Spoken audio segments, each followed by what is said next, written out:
is the time to take that momentum dahil isa nga sila sa mga teams na momentum-based. Kailangan nilang humabol dito sa standard na ibinigay sa kanila ng Falcons AP Brent. Kailangan mo din talaga sabayan. Kung kalaban mo nga naman ang World Champions, kailangan mo din tapatan ng malupit na paghahanda. Pero ngayon, simulan na natin ang ating pangalawang laban sa unang serye ng MSC Day 1. Ang pinaka-inaabang ako dito is matatapos ba yung laro natin if ever manalo ng Falcons AP Brent na wala pa ring death si Super Marco. Ano nga ang tawag sa kanya? Bulletproof? Bulletproof, nothing to lose. Alam mo yung kantang yun, doon nagsimula yun. Bagay talaga sa I am Titanium. So, oo nga, no? Ngayon ko na-realize na yun pala talaga yun. Na lyrics nga pala talaga siya ng kanta.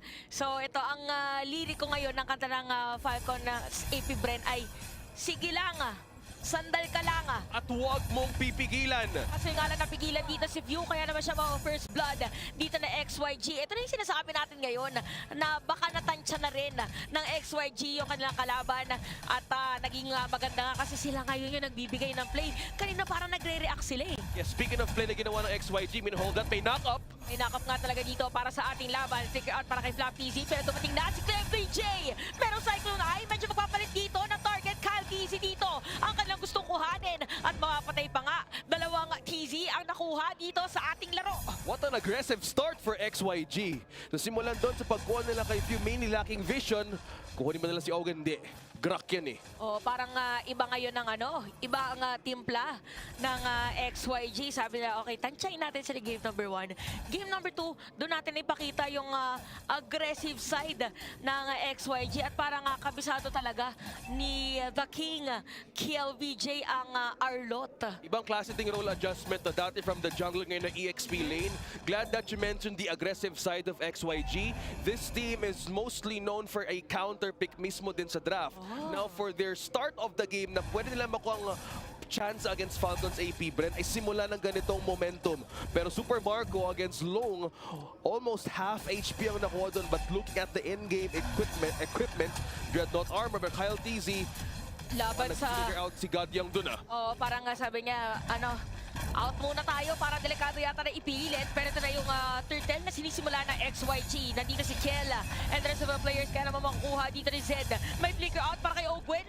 At kamuntikan pa nga itry na ituloy yung pagkuha doon ng XYG against Ogwen. Pero makakapag-secure pa rin si Kyle Tiso dito ng kanyang buff habang si Zed. Sabi niya, nakuha natin yung turtle. Diretso na rin tayo sa ibang pwesto ng Falcons AP Brent.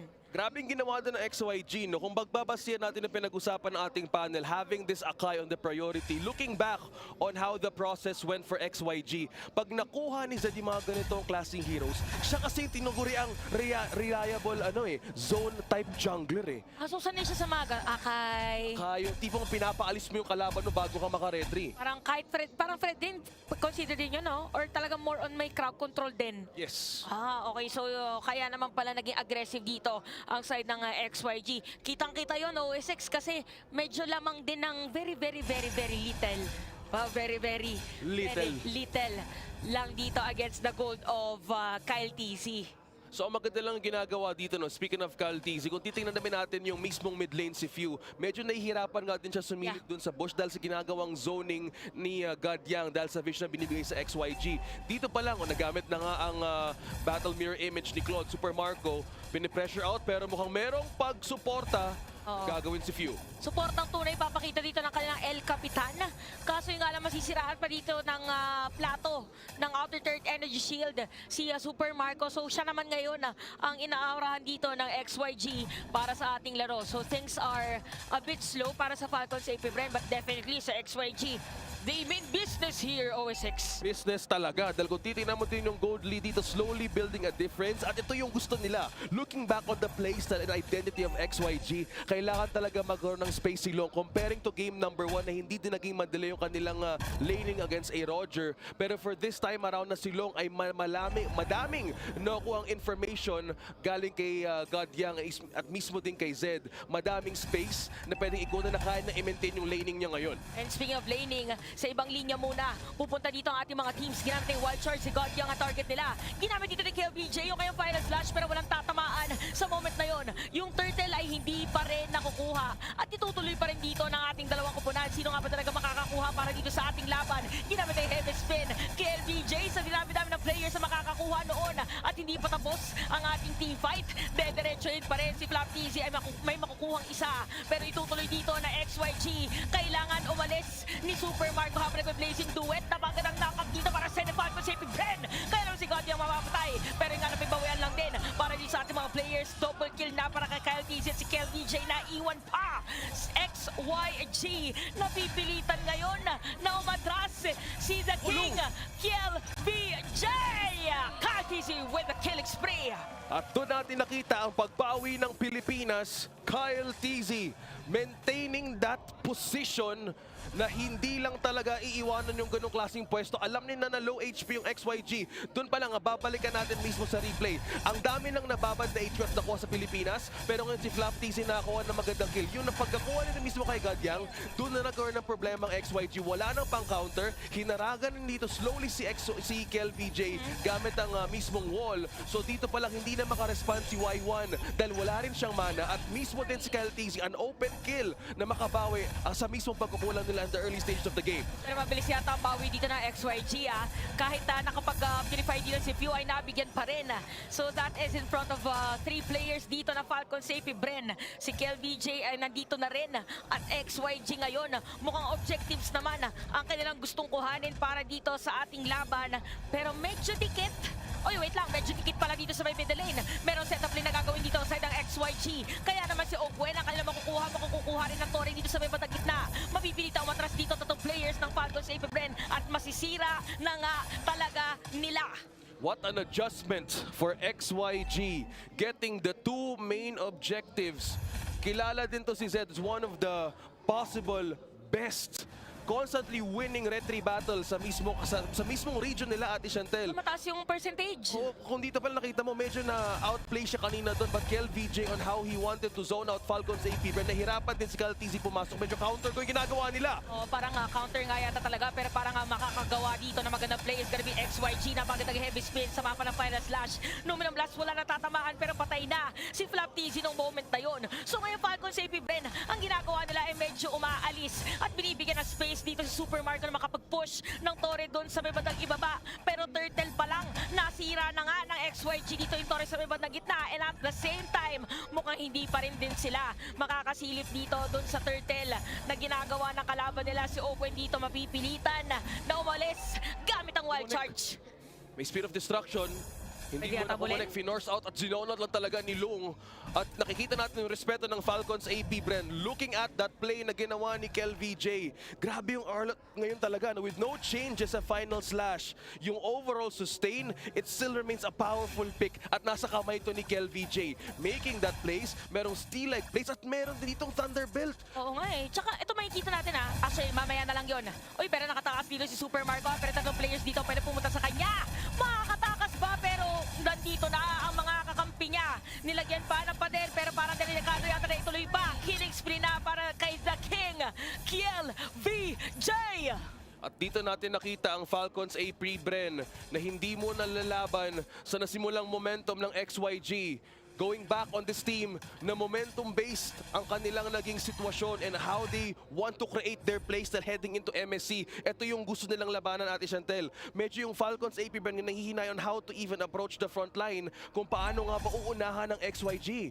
Oras ang kailangan ngayon ng Falcons AP Bren para maka-counter din ng damage kasi kung titignan natin, Super Marco hindi pa siya nakukuhaan ng kill. Oo nga. 3 assist, so oras ang kailangan ngayon ng Pilipinas. Parang nga sinasabi mo dito, OSX, tuloy-tuloy pa naman yung farm ni Super Marco. Kailangan lang nila ng oras kung kailangan nilang kailan nila palalakihin. Parang Super Mario lang yan eh. Pag nakain niya yung mushroom, bigla siyang lalaki. Kailangan ng mushroom moment.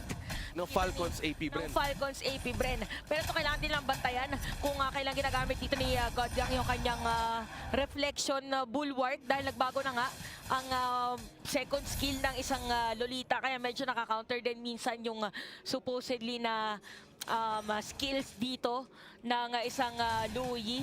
So 4-8 is the score. 9 minutes pa lang sa ating laban. Medyo lamang, or actually lamang dito ang side ng XYG pagdating sa gold. Looking at the goal, dahil na-mention mo nga yan, this kind of situation, kailangan muna maghintay ang Falcons AP Bren. Look at that, Super Marco. Escaping death, pero tinawag ata yung mismong mga kakampi niya, Chantel. Biglang dumating na nga mga players din ng Falcons sa AP Bren. Nakaredy ba dito side ng XYG? Mukhang nakaredy yata sila. Naiwan si Flap TZ. Mapipilitan ng walis doon. Meron dash away yung tinahabot sa mga players din ng XYG. Habang si Super Marco nakita na nila. Flap TZ na napatay na rin nila doon sa may bandang ibaba. At 40 ng score natin ngayon. XYG nagpapakitang gilas ngayon laban sa Falcons sa AP Bren. There was a call doon kay Super Marco na ginamit ngayong Blazing Duet para malure in mismong XYG para magkaroon ng pwesto si Few at si Flap na makarespond agad. Kaso lang sa depensa na meron ngayon ng XYG, kayang-kaya nilang tapatan ang damage na ipon muna ng Falcons AP Bren dahil nga naghihintay muna sila ng items para makapalag dito. Pero Ogwen, vision lang muna ang gagawin pero Falcons AP Bren mukhang i-risk ata pa rin to. Okay, si Few yung dumating doon. Naku, parang nagkamali yata na pagpasok doon sa moment na yun. Kaya si Few ay mabibigyan na. Medyo mapapaikot pa dito si Ogwen. Habang mga players naman dito ng Falcons sa AP Bren ay hindi nasasama. More on buy time na lang ang gagawin dito ni Master Ogwen habang pinipilit siyang habulin ni Kiel VJ. At mukhang ma-open yata dito ang pwesto ng Falcons AP Bren dahil si Ogwen ay mabibigyan na. Looking back on that attempt once again by Few, there was a chance na pwede sana makuha doon ng XYG pero looking at the defense na sinimula ni Kel VJ on this Arlot, sa lahat ng plays na ginawa niya kanina, having the Thunderbelt, ang mismong naging unique sa mismong patch ngayon dahil sa X item na to, meron ka talagang permanent defense na nag-i-increase each time na meron kang makapatama ang enemy hero. So kakunatan, Kel VJ tapos may sustain, sobrang delikado yun for Falcons AP Bren dahil nga nalugi nga sila heading into mid-game. Kaya pala parang sobrang lagi din naka-front si Kel VJ dito para sa team nila. Ngayon naman po Falcons AP Bren, again ang sinasabi natin dito is kailangan lang nila ng kanilang moment. Kailangan nila ng perfect time kung kailan nila mabibigyan ng space dito si Super Marco. Because again, this is a Claude. Alam naman natin yung mga Claude, yan yung mga biglaang panggulat Blazing Duet na wala na, naubos na yung mga kalaban nila. Yan yung mismong Claude, pagpapasok ka sa school, first class mo pa lang, kahit 7:30 yung pasok mo, kahit 7:45, better late than never. Oo. Kumbaga, minsan yung mga late pa, sila pa yung mas madaming na isasagot. Tama. Pero sa mga nanonood ng estudyante, huwag kayo malilate. Tama. Tsaka mag-ready kayo sa mga recitation dahil pabalik na rin yung mga pasukan. Yan, oo. Speaking of, mukhang magkakapasukan nga dito sa may purple buff. Nakaredy kayo ng Falcons AP Bren na dumepensa pero makukuha successfully dito na XYG yung pwesto nila. Ang tanong, makakaba dito ng Falcons AP Bren na pagpasok doon para sa kanila. Naiwan si Zed with a heavy spin. Kaya naman mega kill na dito si Kyle Dizit. Dediretso yung mga napakagandang wild charge para dito kay Ogwen. Pumasok na with a Blazing Duet pero naharang dito ni Gadyang. Yun pala yung pinakagustong gawin dito ng Lolita para sa ating laban ng Kel DJ dito. Medyo aaray. Merong pasok sa kanya pero alis lang din naman si Gadyang dito. Halos walang buhay pero pumasok na si Lung. Grabe yung palitan dito ng ating dalawang kupunan. Pero atras muna sila. Dalawa or tig-isa yung patay dito sa ating laban. XYG! Mukhang nagising ata from game number 1 looking back on that aggressive initiation na gusto nilang ilure ang Falcons AP Bren. Doon mismo sa purple, it was a very smart move na ma-push mismo si Flap TZ na mag-initiate ng kanyang knock-up. Doon pa lang, alam nilang malulugi sila in terms of defense. But we've seen some great play na ginawa ni Ogwen doon. Pero ang problema lang, grabe din na naging counter ni Gadyang. Looking at these two roamers, this kind of mechanical counter plays, XYG hindi ata miso papayag na itutuaw ngayong araw. Oo, sobrang totoo yun kasi parang ano na sila yung specific functions and specific rules nila is talaga nag-step up dito yung mga players ng mga teams natin. For God, yan nakita natin napakaganda dito nung pagkontra niya or pagsalag niya doon sa mga skills dito or sa Blazing Duet kanina ni Super Marco. At kung ikaw si Super Marco, 14 minutes na, hindi ka naman masyado napigilan sa farm, parang medyo medyo mahirap for you kasi ngayon kailangan mo na i-consider kung itaas na ba ni Gadyang yung kanyang shield na tinatawag natin kasi magre-reflect yun. Masakit yun para kay Super Marco. Parang binanda lang yung yung bola. Gusto mo sana itapon sa malayo kaso ang tinamaan pader. Oo, iba pa yung sa iba ka nakatingin, sa iba din napunta. Yun lang, yun ang problema doon dahil lang kailangan ngayon ng Falcons AP, Bren, kahit na may salamin, kailangan talaga nila ng damage para malusutan ang backline ng XYG. Ang ginagawa din ni Y1 most of the time sa makita sila ng information kung saan nakapwesto ang frontline ng Falcons AP, Bren, lapag agad ng Eternal Guard. Doon pa lang, nahihirapan din ang mismong Falcons AP, Bren, to make a counter, not unless they're trying to wait for a few to make a play. Oh, eto na. Eto na yata yung play na inaantay nating lahat. Ang pinakakatanungan, sinong mauuna na makakuha dito ng Lord? Killing spree na para dito kay Yi1. Kaya naman si Ogwen ang makukuha dito for Falcons AP, Bren. Walang taga-vision ngayon para sa Falcons AP, Bren. Mukhang safe to say na XYG ang makakakuha nitong Lord. Grabe yung transition nitong team. Kasi nakita natin kanina 13 minutes, right? Yung first game natin. Tapos ngayon, sobrang aggressive.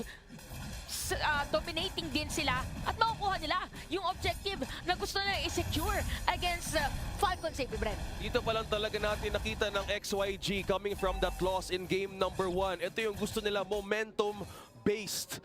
Pag mismong laban agad early game, wala nang hesitation because in game number 1, kahit sila mismo hindi kumukontest ng Lord. Pero sa unang minuto pa lang na hinaharangan na ang Falcons AP, Brent, to get vision, madami na silang naipon na information and looking at the equipment ngayon kung anong meron din. Grabe. Si Moskov or si Long, ito yung kanyang signature pick. Lock item na rin, Oo. Until dito pa lang the damage, the attack speed, pwede talaga mag-penetrate sa lahat ng depensa ng Falcons AP, Bren. At ngayon mismo sa base, dedepensa ngayon ng Pilipinas para makuha din ang pagkakataon na makakuha sila ng pwesto sa XYG. Dahil ang kailangan nila ay isang pick-off para magana din ang kanilang mismong laban sa mismong laban na to. Again, dito sa ating MSC 2024, tayo ay point system. Best of 2 lang lahat ng mga laban bago tayo makaabot ng knockout. So napaka-importante na manalo dito sa mga games na kanila talagang lalaroin. Pero pumasok na dito with heavy spins na may effect. Makapalayo si Oboy kaya mag-flicker out. Pero patay na rin sa kamay ni KelBJ. Si KelBJ nahabol dito, Yi1. Nakakuha na. Nice one daw. Sabi nila Falcons AP, pero nahahabulin pa nga nila. Meron nakap dito para kay Flapkeys at look at Kyle TZ. Mapipili na umalis. Nasusunog si KelBJ pero buhay pa rin. And Kyle TZ is down.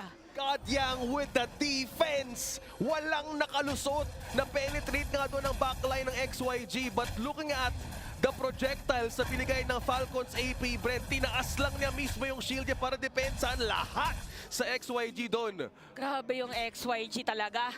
Grabe din si Yi1 na OSX. Siya ang may pinakamataas na damage dealt dito sa laban natin. Kaya naman talaga siya din yung binigyan.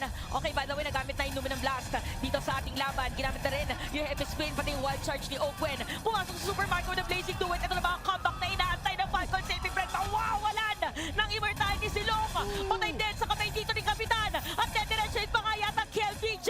Napapaligiran ka na nila at patayin pa nga sa kamay dito ni Flap TZ. Falcons AP, Brent, with a much-awaited pick-off. Kay Long doon mismo.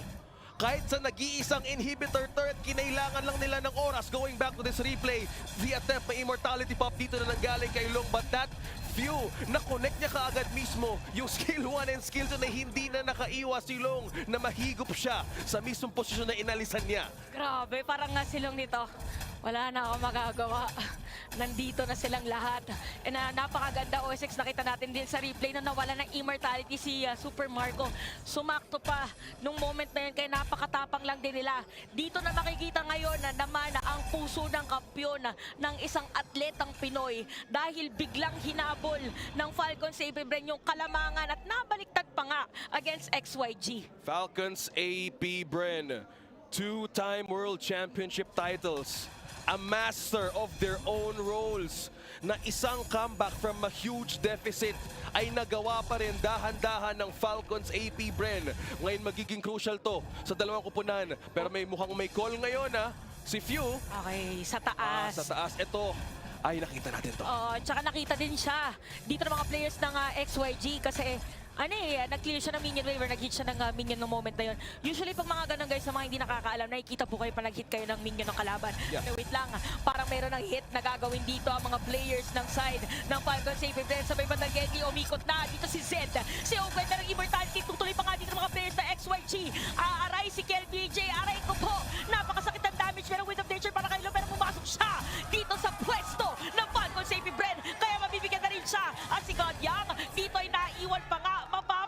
si Kel VJ. Kompleto mga players ng Falcons AP, Bren, si E1 at si Kel VJ lang ang buhay ngayon.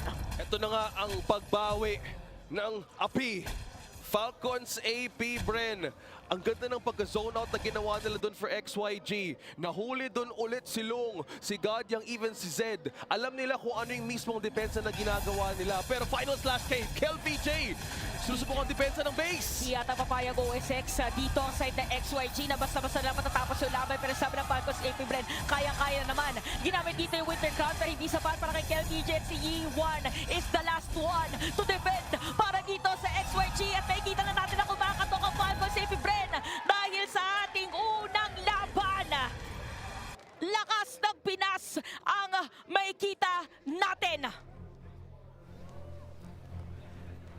Pinasarap pa ang ating nakita nung game